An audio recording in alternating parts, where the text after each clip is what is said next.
मनुष्य शांति का अनुभव करना चाहता है और शांति का अनुभव संभव है हर पल। सत्संग क्यों सुनते हैं? तो गुरु धोबी सिस कापड़ा साबुन सर्जनहार, सुरत सिला पे धोइए निकसे मैल अपार। एक बार अगर कुर्ते को धो लिया तो क्या दोबारा धोने की जरूरत नहीं पड़ेगी? अरे जब मैल लगेगा तो फिर धोने की जरूरत पड़ेगी। सत्संग से ये मैल धुलता है, सत्संग से ये मैल धुलता है।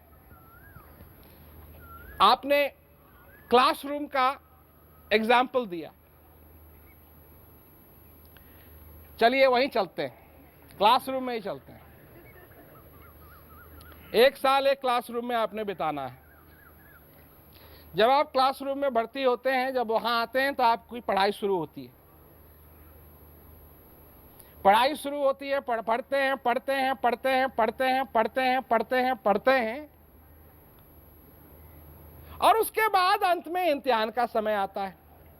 अब कई जगह तो कानून बदल दिया, 3 इम्तिहान देते हैं साल में, पर एक जमाना था कि एक ही इम्तिहान दिया जाता था। जब इम्तिहान का समय आता है तो आप क्या करते हैं? क्या करते हैं? पार्टियों में जाते हैं, पढ़ते हैं। क्या पढ़ते हैं? उसको पढ़ते हैं जो अभी पढ़ा नहीं।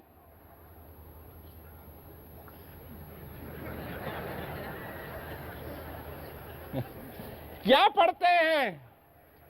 उसी को पढ़ते हैं जो पढ़ लिया है। क्यों?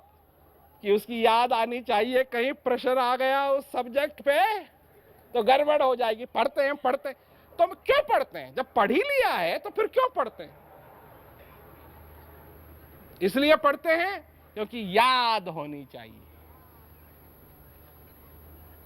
ये सत्संग भी यही चीज है कि फिर याद दिलाता है, फिर याद दिलाता है, फिर याद दिलाता है, फिर याद दिलाता है कि इस जीवन में क्या चीज जरूरी है। यह भी क्लासरूम है। क्लासरूम का उदाहरण देना है तो फिर रखते हैं, कोई बात नहीं। यही क्लासरूम है। इस जीवन में एक ही क्लास है, एक,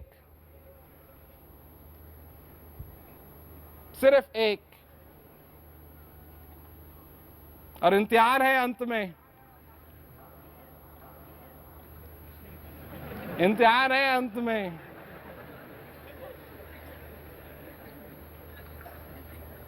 कर लो तैयारी, कर लो,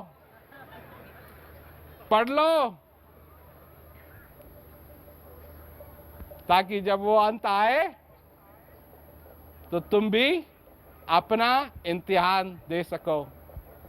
और जब वो इम्तिहान आएगा तो या तो समझ में आएगी बात या नहीं आएगी। या तो पास हो जाओगे या फेल हो जाओगे। पास हो गए, खाली हाथ आए थे, खाली हाथ जाना नहीं पड़ेगा। फेल हो गए, खाली हाथ आए थे और खाली हाथ जाना पड़ेगा। ये अंतर। पढ़ लो। और सत्संग तो एक ऐसी चीज है कि इसका आनंद अपना अलग है। और क्यों आनंद अलग है? इसलिए आनंद अलग है क्योंकि फिर हर बार उस चीज की याद दिलाती है जिससे कि हम बच जाएं।